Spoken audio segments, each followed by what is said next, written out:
Ангелов ангажира пилоти за Ертрактор. Природниот прираст и понатаму во минус. Маск го пофали Трамп. Напад со дрон во близина на Запорожје. Африканска земја со најмногу деца во 2025. Грција воведува такса за крузери на Миконос и Санторини.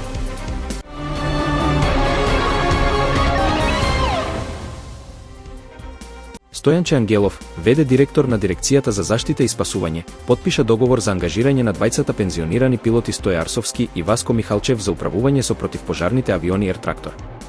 Со ова двата авиона на Дирекцијата за заштита и спасување ќе бидат целосно оперативни и подготвени за гаснење на пожари на отворено ширум државата, велат од институцијата.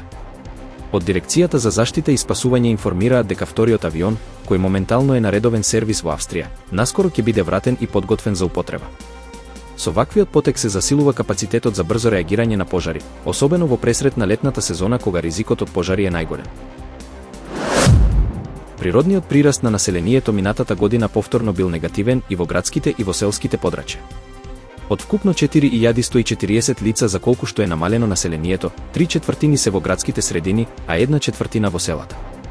Според Државниот завод за статистика, најголем број раѓања има Скопскиот регион со 40,4%, додека најмал број има Источниот регион со само 5,8%. Во 2024 година во градовите се родени 9694 деца или 60,4% од сите новородени, но починале 12826 лица, што значи дека природниот прираст е негативен со 3132 лица. Во селата се родени 6367 деца или 39,6%, а починале 7375 лица, што е негативен прираст од 1008 лица. Трендот укажува на продолжено намалување на населението и во урбаните и во руралните области. Илон Маск го пофали Трамп за напорите за мир, иако вчера се судрија околу законот за даноци. Најбогатиот човек на светот, Илон Маск, му оддаде признание на американскиот претседател Доналд Трамп за неговите дипломатски напори за смирување на конфликтите ширум светот. Заслугите да одат таму каде што им е местото. Доналд Трамп успешно реши неколку сериозни конфликти низ светот, напиша Маск на социјалната мрежа X, споделувајќи објава од Трамп на неговата платформа Truth Social. Во објавата што Маск ја сподели, Трамп се осврна на тековниот конфликт во појасот Газа, наведувајќи дека негови представници имале долг и продуктивен состанок со израелците. Според него, Израел се согласил на условите за воспоставување 60-дневен прекин на огнот. За време на примирието, ќе соработуваме со сите страни за да ставиме крајот на војната, напиша Трамп. Тој додаде дека Катар и Египет, кои активно посредуваат, ќе го представат конечниот предлог и изрази надеж дека Хамас ќе го прифати договорот.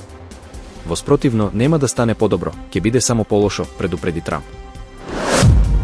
Меѓународната агенција за атомска енергија истражува извештаи за напад со беспилотни летала во близина на окупираната нуклеарна централа Запорожје во Украина.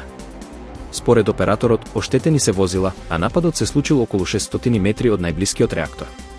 Според Меѓународната агенција за атомска енергија, во инцидентот, што наводно се случил во петокот, биле вклучени 6 дронови. Тим на агенцијата го прегледал местото и забележал изгорена трева и поцрнета вегетација, но не можел да ја потврди штетата или да пронајде остатоци од дроновите. Генералниот директор на Меѓународната агенција за атомска енергија, Рафаел Гроси, оцени дека доколку извештаите се точни, тоа представува целосно неприфатлив напад и предупреди дека кој и да стои зад ваквите напади, си игра со оган. Меѓународната агенција за атомска енергија ја следи безбедноста на украинските нуклеарни централи од почетокот на руската инвазија во 2022 година и има постојано присуство во Запорожје. Руските сили ја контролираат оваа најголема нуклеарна централа во Европа од март 2022 година.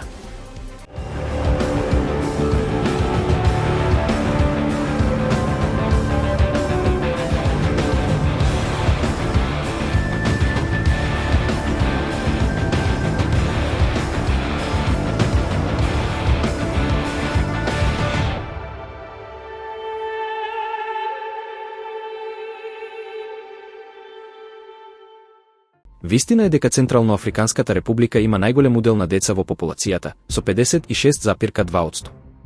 Вистина е дека во Нигерија популацијата под 18 години достигнува 112 милиони, што е приближно еднакво на целата популација на Филипини, 13-та најнаселена држава во светот. Вистина е дека светската популација во просек старее, но ова не се случува со ист интензитет насекаде. Вистина е дека во многу делови на субсахарска Африка децата се уште представуваат мнозинство во популацијата, што влијае врз големината на училниците, пазарите за потрошувачи и општествената структура. Вистина е дека направено е графичко рангирање на земјите според уделот на лица под 18 години во 2025 година, истакнувајќи каде младешката енергија представува и можност и предизвик. Вистина е дека податоците се заокружени и се процени за 2025 година, а во земјите со мала популација може да има изместување во рангирањето. Вистина е дека регионалната класификација е според геошемата на Обединетите нации за статистика. Вистина е дека во дури 11 земји речиси половина од популацијата е под 18 години, вклучително и Нигер, Мали и Чад. За споредба, вистина е дека глобалниот удел на деца е само 28%. Вистина е дека сите топ 10 држави се во Африка, а 7 од нив се наоѓаат во регионот Сахел или Централна Африка. Вистина е дека во овие региони стапката на наталитет често е над 5 раѓања по жена, а и покрај опаѓањето на детската смртност, големината на семејствата не се намалила значително. Вистина е дека ова значи дека популациите ќе продолжат да растат, дури и ако стапките на раѓање се намалат. Вистина е дека ова го создава феноменот наречен младински бран, што може да биде економска предност ако се вложува во образование и работни места, но и ризик за нестабилност ако тоа не се случи. Вистина е дека Нигерија, иако е на 21 место според уделот на деца, се издвојува по вкупниот број, што е приближно еднакво на целата популација на Филипини. Вистина е дека младата популација на Нигерија веќе привлекува инвестиции во области како што се финтек, образовни технологии и забава.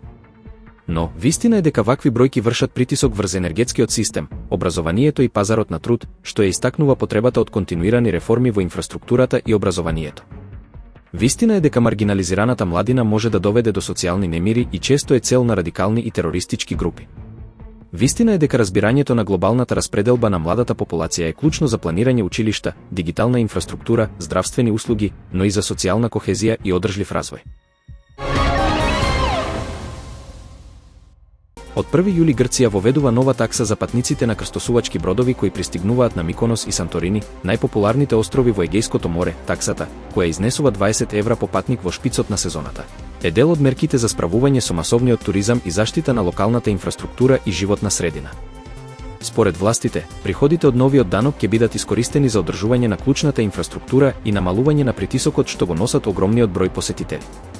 Останатите грчки пристаништа ќе наплаќаат пониски такси, од 1 до 5 евра по патник, во зависност од сезоната. Властите на Миконос најавија и нов систем за распределба на места за пристаништа за да се намали метежот и да се овозможи безбедно работење на максимум 6 крузери дневно. Сепак, новата такса предизвикува незадоволство кај локалните представници, кои стравуваат дека тоа ќе ги намали приходите од туризмот. Председателот на фондот за пристаниште на Миконос, Атанасиос Кустанасмегас, предупреди дека оваа мерка може да доведе до намалување на приходите за 50% и загуба на милиони евра за развојни проекти. Тој смета дека рокот за воведување треба да се одложи за да не се загрози конкурентноста на островот како врвна дестинација.